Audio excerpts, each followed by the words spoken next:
Welcome to this remote control quick tip. This is a quick tip about the buttons on the back of these i6s radios. Now, we've had quite a few of these radios on the channel and we've been looking at them from various different suppliers.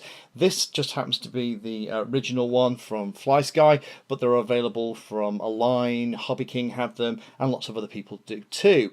But the confusion on the buttons on the back comes from the fact that they're actually capable of doing a couple of things. So I wanted to make this very quick video to show you what those two things actually are. Big shout out to one of my subscribers called Space Explorer. Hello to Space Explorer. You are the person that kind of eventually asked enough questions for me to think, you know what, I do need to do a video and explain this, because if you're asking, there's probably other people interested as well. And in fact, it's been a common point of confusion because unfortunately, although the hardware is very similar on most of these radios, the only big difference being that the Turnigy radio has upgraded gimbals, which are very nice, is that they all have slightly different firmwares, or in the cases of the radios that we have here, the Turnigy one has a slightly different firmware from all the others, but the button functionality seems to be the same. So let me show you on this how it works. Now, you can assign all of the switches that are on the top of this thing and the buttons to control a channel on the radio. So at the moment we've got it set up so that I've configured one of the buttons on the back to activate channel 6. So if I press that button, it goes from -100 to +100. And the way we've done that is just going into the auxiliary channels and then going through to channel 6, picking on which one we want to activate, and we can either have different switches or we can click on the one that says key, and that will give us the options for key 1 or key 2, which are the two push buttons at the back. We've got it set on key 2, so if we come out of there and scroll across, if I press that right hand button, then when it moves, key 1 is the other one on the back. So that's the first way that you can control those buttons. They might be connected to a shutter release on a camera, or you might have them connected to maybe a little servo that does something on the model. But the thing is, when they go, it's only a momentary connection. So as soon as you let go of the button on the back, then it flicks back. The other thing that you can do, which disables that functionality, is you can have it set for trims.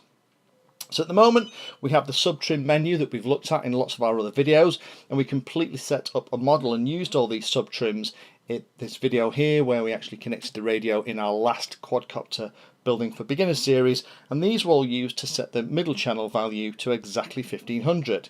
In addition to that, there is something called the trims. Now the trims allow you to, when you're flying, hold the sticks in a particular position and press one of the buttons on the back, and then those trims are stored on the radio. And that's because this radio doesn't have those extra little greeblies at the front that allow you to trim the controls using the normal kind of clicks that most pilots do. This, in my opinion, isn't a fantastic way to do it. It does mean that these radios are slightly less useful and intuitive for fixed-wing pilots, but they're perfect for multi-rotor. So the way this works, let me just show you what it says. At the servo display page, to adjust the right stick trim, press and hold key 1, which is the one on the left hand side, move the stick in the desired direction, release the key when finished, vice versa for the other stick. So it means that what you have to do is, if we turn this on, then what we need to do is, as we're flying, we press and hold that button while we put the stick in the position where we need the trims, and then we let go.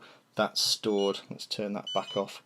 So those are the two ways that you can use the buttons on the back of these radios. First of all is you can use it for a control, to actually control a channel just like you would with any of the other switches or greeblies on the radio itself.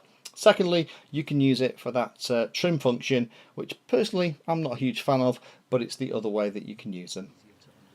Thank you for taking the time to watch that video. There are lots of other videos on the channel and they're carefully ordered into playlists, so you may find that there are other videos on this same subject that you can go and watch. So I would recommend going into the playlist area of Painless 360 YouTube channel and looking around and seeing what there is. You never know what you might find.